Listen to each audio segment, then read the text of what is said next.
Пермь прошли традиционные всероссийские соревнования по вольной борьбе памяти Владимира Паршукова. Уроженца села Мыёлдино Усть-Куломского района, легендарного советского вольника, заслуженного мастера спорта и трехкратного чемпиона СССР. Борцы со всей страны собрались, чтобы на ковре решить, кто достоин звания мастер спорта России. Его присваивали победителям. Евгений Стокос о сильных не только духом. Уроженец Череповца Мурат Вагабов вот уже 4 года воспитанник Калининградского училища Олимпийского резерва. Борьбой стал заниматься по примеру двоюродных братьев, которых у него десяток. На соревнованиях памяти Владимира Паршукова Мурат зубами вырывает победу в своем первом поединке. Первая схватка самая трудная. В каком бы турнире ты не участвовал, откуда бы ни был соперник, первая схватка трудно дается. Это зависит и от соперника, и от тебя, и от твоего ментального настроя. Смотри, как ты настроишься. В этом и заключается борьба и результат.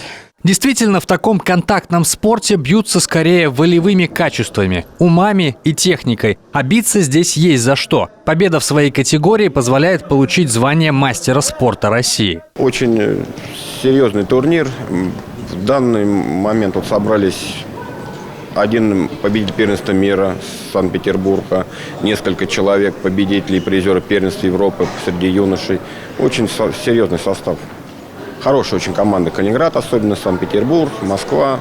У нас ребята тоже достаточно титулованные члены сборной России. И борцы не подвели. Поединки вышли зрелищными и интригующими. Такой высококлассный состав участников на соревнованиях памяти Владимира Паршукова впервые. Всего около 90 спортсменов из 20 регионов нашей страны. Весовых категорий традиционно 10 от 57 до 125 килограммов. Может быть, хотелось чуть больше количественный состав, но пандемия вносит свои коррективы, и мы не полную команду смогли выставить, потому что либо на карантине, либо не готовы после карантина.